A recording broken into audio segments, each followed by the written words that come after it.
যবে থেকে গুড়ি পড়াশোনা শুরু করেছে তবে থেকেই ভাবছিলাম যে গুড়িকে একটা টেবিল কিনে দেব। যবে থেকে লেখা শুরু করেছে, পড়াশোনা শুরু হয়েছে, স্কুল শুরু হয়েছে, তবে থেকে গুড়ি কিন্তু বালিশের উপরেই লিখতো। নিচে লিখতে অসুবিধা হয়, তো সেই জন্য আমি গুড়িকে সবসময় একটা বালিশ দিই। বালিশ দিয়ে ওর উপরে একটা খাতা বা একটা মোটা কিছু দিয়ে তার উপরে কিন্তু ওকে খাতা দিতাম যে ওটাতে লিখতে, তাহলে একটুখানি সুবিধা হতো। এত কিছু কেনা হচ্ছিল, কিন্তু তার মাঝখানে এই জিনিসটাই হয়তো কেনা হচ্ছিল না।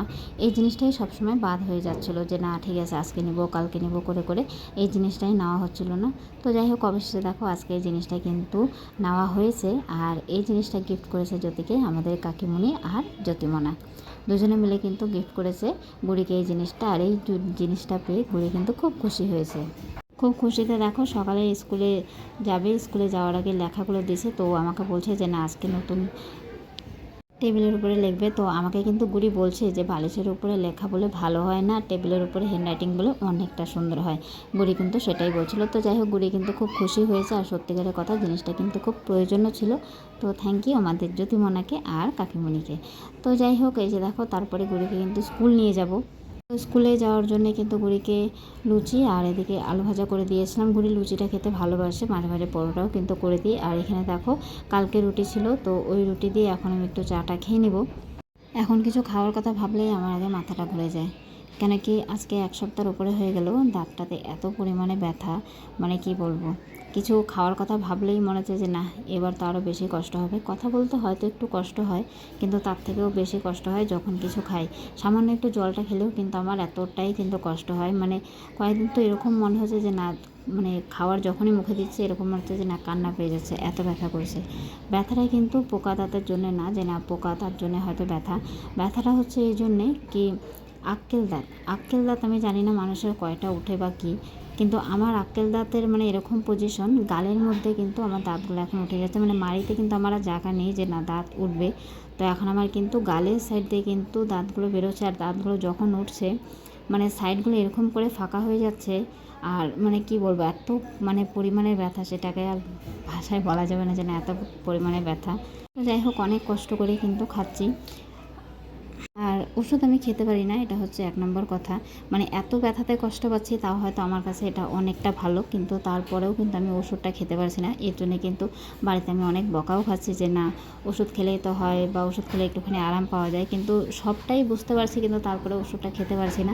যাই হোক, আর তারপরে আমার মনে হয়, মানে এটা আমার পার্সোনালি মনে হয় যে না আক্কেল দাঁতের জন্য হয়তো ওষুধ খেলে হয়তো কোনো কাজ হয় না, সেই জন্য ওষুধটা কিন্তু খাচ্ছি না। দেখা যাক কী হচ্ছে, কতদিন ব্যথা থাকছে।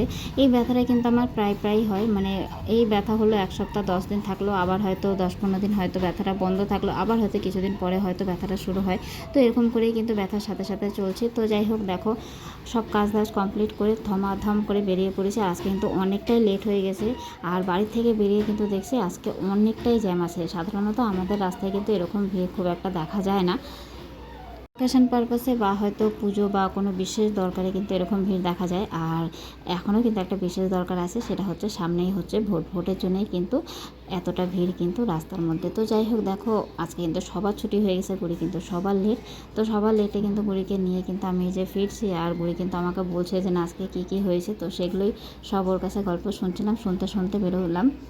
এতটা লেট হয়ে গেলে আমার নিজেরই খারাপ লাগে যে না সবাই চলে গেছে, গুড়ি যখন অপেক্ষা করে আমার জন্য, সেই জিনিসটা আমার ভীষণ খারাপ লাগে।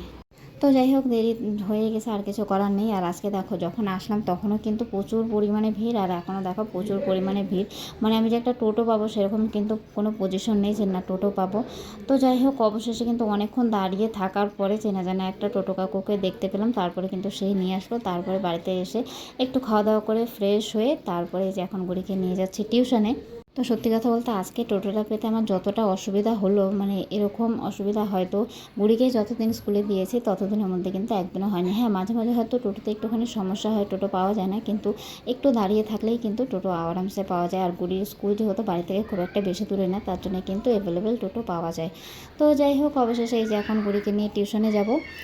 আর গুড়িকে টিউশন দিয়ে আসার পরে এই যে দেখো এতগুলো জামা কাপড় কিন্তু গুড়ি এলোঝেলো করেছে। এগুলো কিন্তু ধোয়া জামা কাপড়, গুড়ি সব এলোঝেলো করেছে। তো এগুলোই এখন গুছিয়ে নিচ্ছি, আর বাকি কাজ আছে সেগুলো করে তারপরে গুড়িকে নিতে যাব। তো চলো আজকের মতন ভিডিওটা এখানেই শেষ করেছি। এখন এগুলো কমপ্লিট করে তারপরে বাকি কাজগুলো করব, তারপরে যাব বুড়িকে নিয়ে আসবো। তো আজকের মতন ভিডিওটা এখানেই শেষ করলাম। আশা করি তোমাদের সবার ভালো লাগবে। যদি ভালো লাগে অবশ্যই একটু লাইক কমেন্ট শেয়ার করে দিও। আর সবাই ভালো থেকো, সুস্থ থেকো।